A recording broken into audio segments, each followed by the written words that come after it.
Hello, everybody. We are going to be reading some more Say What You Mean today. And it should be nice and relaxing, and a better microphone. Naming our emotions and identifying their components can help us self-regulate. Using mindfulness to identify what's happening creates perspective.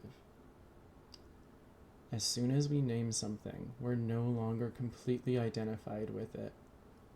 We have a relationship with it. With the space that's created by that perspective, the emotion can begin to settle.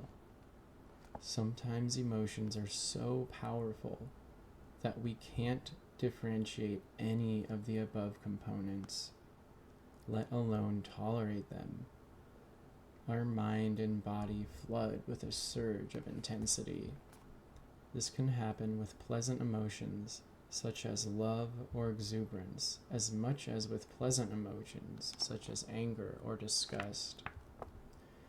Here we can use mindfulness of breathing to soothe the intensity of strong emotions. Fully appreciating the experience of the pleasant ones and bringing the balance of the unpleasant ones. Just as we used a reference point in the body to anchor our intentions for presence, we can use the breath or the body to steady our awareness amid the storms of strong emotions. All emotions simply want our attention. They long to be known, felt, and released. As we observe our emotions, fully feeling them, we may begin to see a deep truth. They are fleeting, even the worst ones. Even as they send us important signals, they are like weather systems that come and go. The Latin roots of the word emotions literally means to move out. When we allow ourselves to consciously feel our emotions, they can do their job of taking care of us. They inform our choices about how to respond to things and move on their way. This section is called Hacking the Blame Game, Radical Responsibility. As we find more internal balance and stability with emotions, our ability to engage relationships grows as well. With a full palette and proper brush control, we are ready to paint. The last phase of emotional agility is to develop the capacity to hear and express them without blame, the emotions. This is as much about how we think as it is about what we say. One of the most pervasive and unquestioned myths about emotions is they are someone else's fault. That notion is reinforced daily by the media and entertainment industries. I'm angry because you. This is our unconscious communication training at work, mirroring us in the blame game. I throw some blame and you toss it back, arguing and defending. Our thoughts and words have the power to shape our experience. Taking responsibility for our feelings and extricating ourselves from blame involves keen attention to the very mechanisms of perception in our mind that generate and reinforce the blame game. The diagram below illustrates the logic behind the game. A friend is 15 minutes late to meet you, and you say, "I'm so annoyed that you're late." Is this actually a direct cause and effect relationship in which their actions cause your emotion? They have a little figure here. Oh, I can actually show it.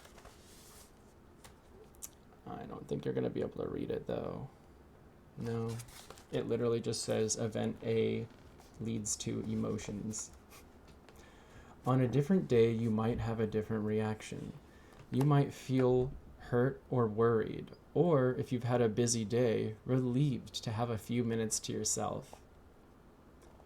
Our feelings are never caused directly by others, by other people, or their actions. There is a relationship, but it's an indirect one. The outward event is the stimulus for our feelings. It is necessary but insufficient condition for our emotional response. The most direct root cause is how we relate to the event. Our needs and values represented by point B in the diagram below. This includes the context, our day, cultural conditioning, personal and social history, and expectations, as well as the stories we tend to tell ourselves and the meanings we fashion from the situation. All these factors are tied to our needs. So this one, I won't show it because it was blurry, but it says event A leads to needs, and those needs then lead to emotions. The blame game tries to hold someone else responsible for our emotional reactions, entangling us in an argument. Can anyone make you feel something? How can you be responsible for my reaction? And vice versa. How can I possibly be responsible for your reaction? We are each responsible for our actions and reactions. Remember that our feelings are a function of our needs. To take responsibility for my reactions means training my mind to trace emotions back to the needs from which they arise. Every time my attention goes outward to blame someone, I can pause and investigate. Is this person solely responsible for my reaction? What meaning am I making about this event? What do I need? How is the broader context of my life or my social location structuring my experience? When we step out of the blame game and take radical responsibility for our feelings, we carve the channels of our own freedom.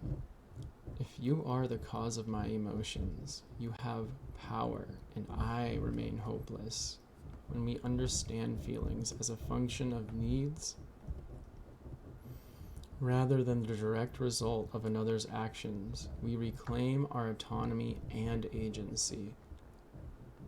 This is how humans facing brutal treatment, torture, or other horrors can feel compassion instead of hatred towards their oppressors.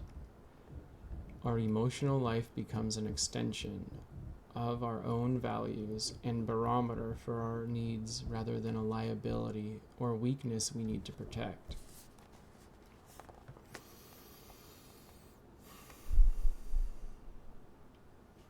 Have you ever tried to pull up grass and plant a garden? Or, if you have, you know why activists call their work grassroots organizing. Our conditioning to blame others for our feelings is just as tenacious. It's a way of seeing that it's deeply embedded in our minds. There are a few telltale signs that you're playing the blame game, and a clear way to short-circuit it. First and foremost, watch for how our language constructs a narrative of blame.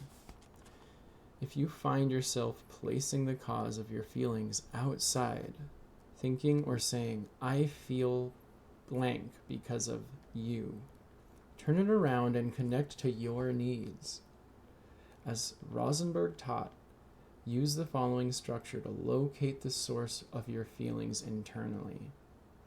I feel blank because I need blank. So I feel angry because I need love. You feel blank because you need blank. You feel upset because you need validation. I feel Sad because I value closeness. Note the parallel consistency of subjects. My feelings linked into my needs. Your feelings linked to yours. Practice repeating this over and over again until it becomes the default view of emotions in your mind. This will undercut the foundation of the blame game, making it easier to express yourself and to hear others. Well, that is all we have for today. Do this in small chunks so that, you don't overwhelm anybody with information, and so that maybe you can practice some of the stuff in between the videos. Thank you so much for your time, and I love you all very much.